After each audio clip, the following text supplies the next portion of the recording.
6 दिन से चल रहे अनशन के विशाल जनसैलाब के साथ समर्थन करने रामनगर पहुंचे पूर्व विधानसभा उपाध्यक्ष डॉक्टर राजेंद्र सिंह मंच के माध्यम से सरकार को घेरा।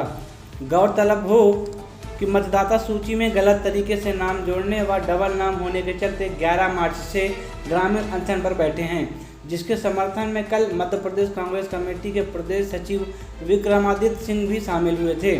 वहीं आज ग्रामीणों के समर्थन में तकरीबन हजारों कांग्रेसियों के साथ विंध्य क्षेत्र के कद्दावर नेता पूर्व विधानसभा उपाध्यक्ष डॉक्टर राजेंद्र सिंह अनशन का समर्थन करने रामनगर पहुंचे।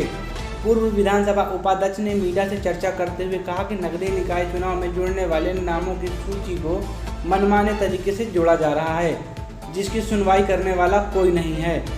साथ इस अनशन पर दिल्ली में भी चल रहे किसानों का समर्थन भी किया। सरकार ने जो 3 काले कानून बनाए हैं उसको वापस ले, हम इसके खिलाफ हैं। साथ ही मंच के माध्यम से देश में बढ़ती हुई महंगाई, बढ़ते पेट्रोल के दाम पर सरकार को घेरा। आज के इस कार्यक्रम में विंध्य क्षेत्र के समस्त दिग्गज कांग्रेस नेता मौजूद रहे। विंध्य किरण के लिए रामनगर से महफूज खान की रिपोर्ट।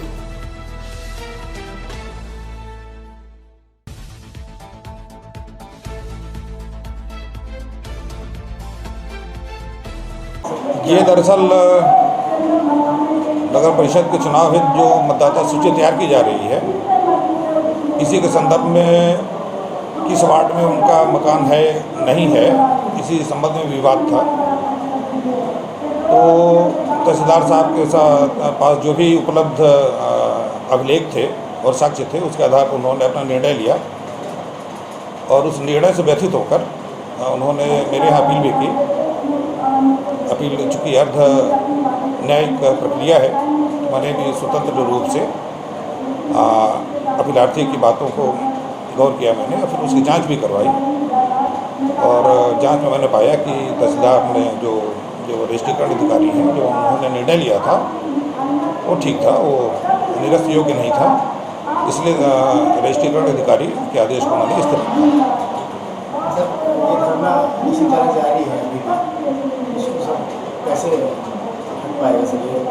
नहीं, धरना इनकी गलतफहमी में है कि धरने में चूँकि ये अर्धन्यायिक प्रक्रिया है, तो जिस पीठ द्वारा निर्णय ले लिया जाता है उस पीठ द्वारा दोबारा अपने निर्णय पर विचार करने की बजाय इनको अपील की व्यवस्था है। आगे जाकर जहाँ भी उचित समझें, अगर ये संतुष्ट नहीं है तो अपील करके उच्चतम न्यायालय में कहीं भी इसका निराकरण कराएं।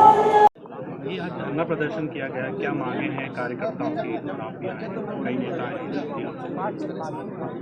ये देखिए, एक क्रमिक अनशन तो कई दिनों से चल रहा था। जो वोटर लिस्ट यहाँ बन रही हैं रामनगर ब्लॉक में, नगरीय क्षेत्र में, नगर पंचायत में और सब जिले के सभी अंचल में, सभी क्षेत्रों में, उसमें बड़ा भेदभाव बढ़ता जा रहा है। मनमाने तरीके से नाम जुड़ रहे हैं, मनमाने तरीके से नाम कटा रहे हैं। तहसीलदार के यहाँ अपील, एसडीएम के यहाँ अपील, कलेक्टर के यहाँ अपील, कोई सुनने वाला नहीं।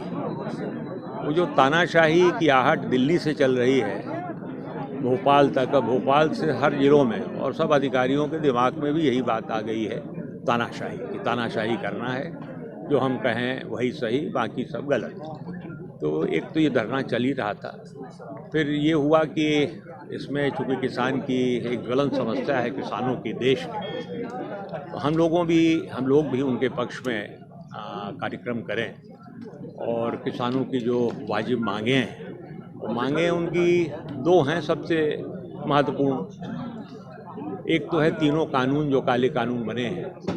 काले क्यों हैं ये हम भाषण में उल्लेख करेंगे इनका, लेकिन इतना मैं अभी अब नहीं बता सकता। ये कानून रद्द होने चाहिए। किसानों ने न तो मांग की, न उनके लिए आवश्यक है, वो रद्द होना चाहिए। दूसरा, जो एमएसपी है, न्यूनतम समर्थन मूल्य, वो कुछ राज्यों में ही दी जाती है, कुछ जिन्सों में दी जाती है।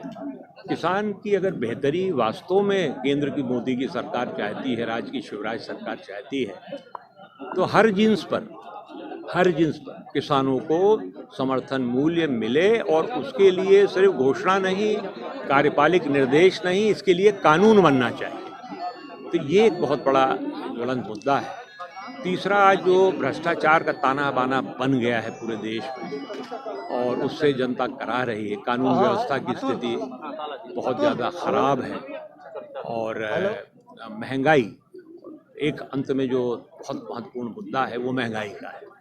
आज आम आदमी को जीना दुर्भर हो गया है। मैं तो कहता हूँ कि जो हमारे बहुत गरीब लोग हैं जिनको 1 रुपये किलो अनाज मिलता है, लोग ये समझ लेते हैं कि वो संतुष्ट हैं, 1 रुपये किलो अनाज मिल रहा है, लेकिन वो काफ़ी नहीं, उसको और चीज़ें भी खरीदनी पड़ती हैं जीवन में।